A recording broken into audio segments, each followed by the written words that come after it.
Hello and welcome back. In our last class, we have discussed about the two events in Europe, July Revolution and Greek Revolution of 1830. Today we will see what happened next in the struggle of nationalism in Europe.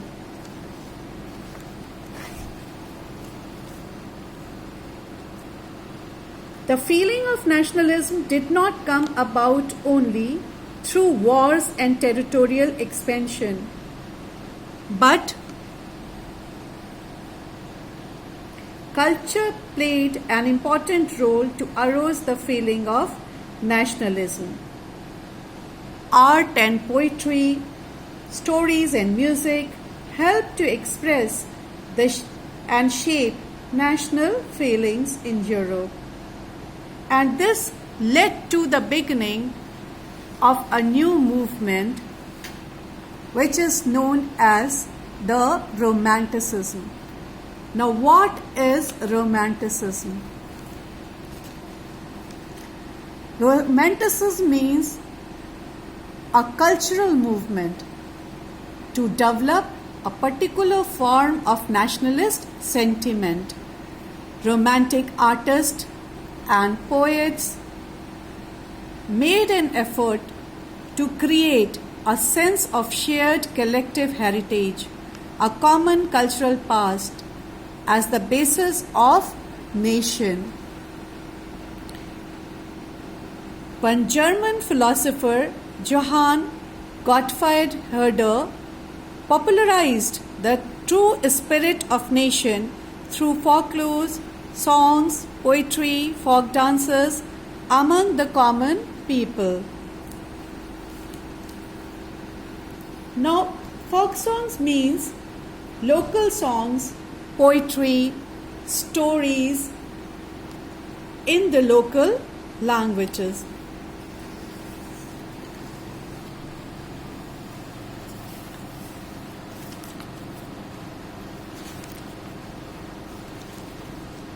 So, this movement of Romanticism laid emphasis on regional languages and collection of local folklore, and also helped to carry the modern nationalist message to large audience who were mostly illiterate. Now we will see another story, and that is the story of Poland.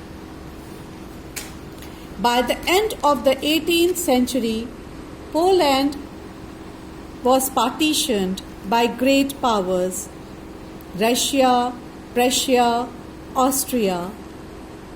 Though Poland was no longer an independent nation, but national feeling was kept alive through music and language. Russia occupied Poland. Now, what happened next?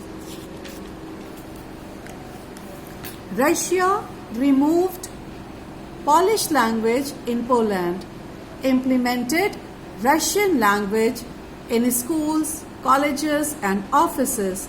In 1831, Poland rebelled against Russia, but revolt was crushed by Russia, as Russia was very powerful at that time.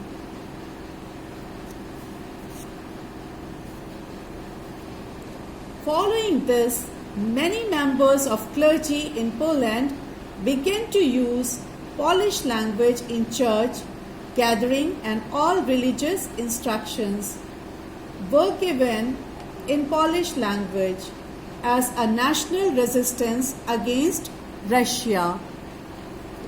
In retaliation, Russia put these priests and bishops into jails and was sent to Siberia. You know where is Siberia? Siberia is in Russia. It is one of the coldest places on this earth. Their temperature remain minus 70 degree. So It was done so that nobody can ever try to resist Russia in Poland or raise their voice against Russia in Poland. Now we come to the another topic of the day, that is hunger, hardship and popular revolt. The 1830s were the years of great economic hardships all over the Europe, and the reason was enormous increase in population. Most of the countries in Europe, there were more seekers of job than employment. People started migrating from rural areas to the cities and settled there in slums. Small producers in town faced another problem: the stiff competition from the cheap machine-made goods from England. In 1848, there was extreme unemployment, an extreme shortage of food. Population of Paris was out on roads. Louis Philippe, do you remember him? He was made the head of the constitutional monarchy in 1830, was forced to flee. Changes introduced by National Assembly. National Assembly proclaimed Republic. Republic means where head of the state is an elected leader, not a hereditary ruler. Right to vote was given to all males above the age of 21 years.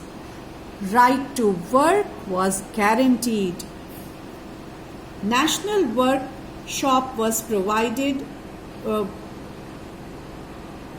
That national workshop was to provide employment was set up. Now we will see a very short story of the weavers' revolt in Silesia. Now, why these weavers revolted?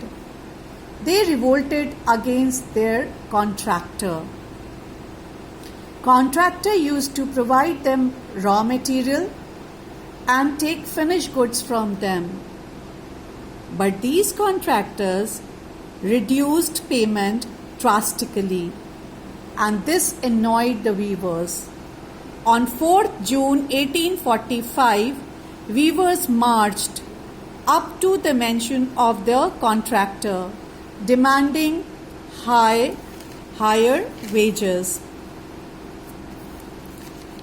Contractor fled with his family, but returned in 24 hours with army. 11 weavers were shot dead.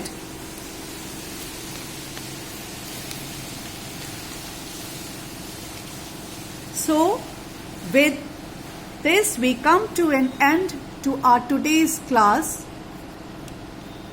So these were the stories of the Age of Revolution in Europe from 1830 to 1848. I will take up the next topic, the Revolution of the Liberals in 1848, in my next class. Till then, take care and bye.